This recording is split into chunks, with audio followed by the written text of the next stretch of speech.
Welcome back to Empathic Sight. Today we're going to talk about the different parts of the brain and how they respond to trauma.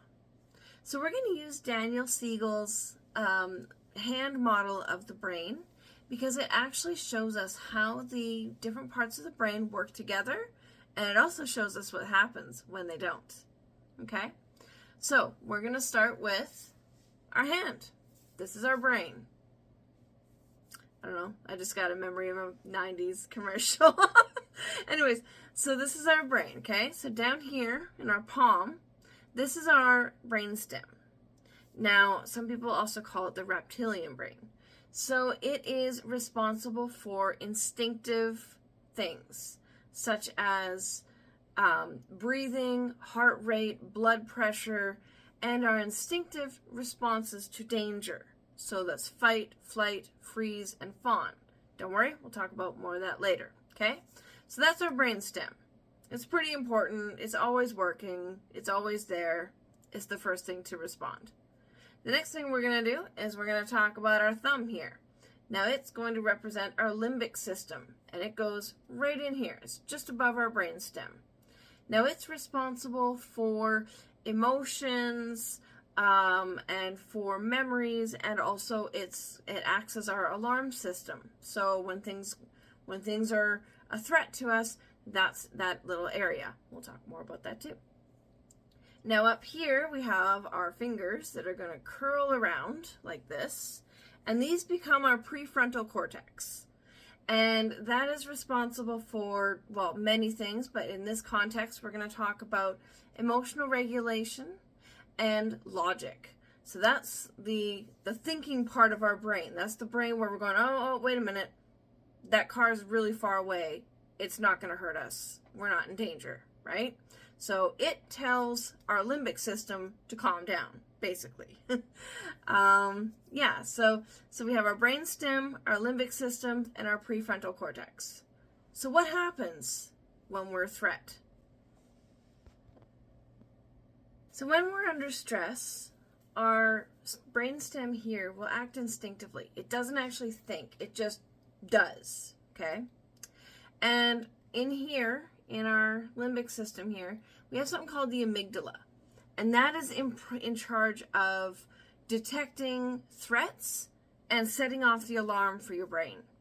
Now, for people who've gone through trauma or going through continued trauma, that amygdala is always under threat. So that's why we startle at the slightest sounds, or we perceive threats that aren't actually there. And when a threat occurs, this part here, our prefrontal cortex, it goes offline. It doesn't think. So has anybody ever heard of the term flipping your lid? I know you can't answer me right now, but oh well. Anyways, so let's say we're walking along and a tiger jumps in front of us, okay? Now our amygdala goes, oh, there's a tiger.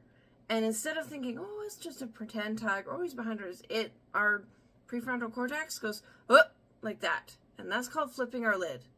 So this here has set off the alarm. Our hippocampus, which is also in charge of memories, goes, tigers are bad, tigers are scary. So our fingers go up here. Our prefrontal cortex is offline. So when that happens, our brainstem is what kicks in. And that's when we get fight, flight, freeze, or fawn. So the fight is, we're going to go fight that tiger. Okay?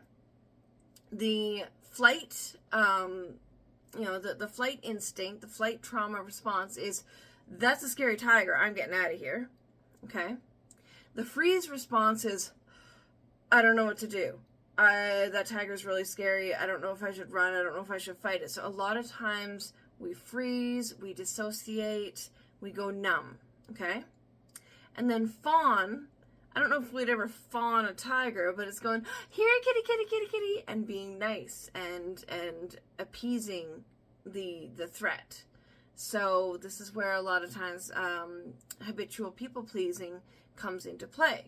So fight, flight, freeze, or fawn. So that's what happens when we flip our lid and our brainstem kicks in. But don't worry.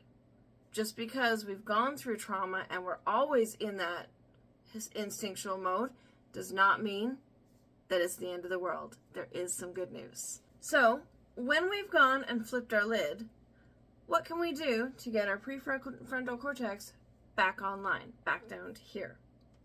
So, don't kick yourself if we can't always do this. A lot of times when things are going wrong, when things are triggering us, it's hard to get ourselves back online, especially if we're still going through a lot of trauma.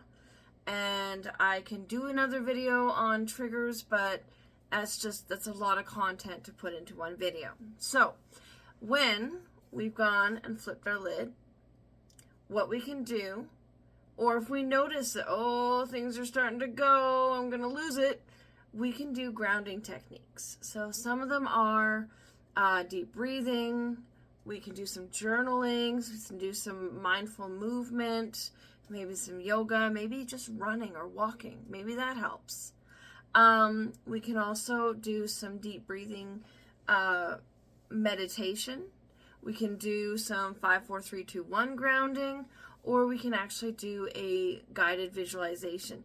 Anything that helps you to regulate your body, regulate your breathing, regulate your brain, and bring it back into, okay, I'm in a safe space. And that's the biggest thing. Your amygdala needs to hear or to know that you are safe. That tiger is behind a cage. It's not going to come and get you. But when we first see it, when we're startled, we do that, right? And sometimes we enjoy that because, like, hey, if we watch horror movies, you know, that startle is okay. But we know that we're in a safe space when we're startled. So now I want to hear from you. Have you noticed anything like this where you've flipped your lid or you've found yourself startled and all of a sudden your basic instincts are coming in, your fight, flight, freeze, and fawn? And if so, I'm really curious, what kind of responses have you noticed? And don't be surprised if it all depends on context. Sometimes you want to fight. Sometimes you want to run away. Sometimes you're frozen. And sometimes you want to appease the threat around you. Oftentimes that's another person. But yeah, I'm really curious. And if you're not comfortable sharing, I completely understand, because this can be impactful for people who've gone through some stuff. But yeah, please leave a comment down below, and please remember to like, follow, share, and subscribe. And as always, thanks for watching.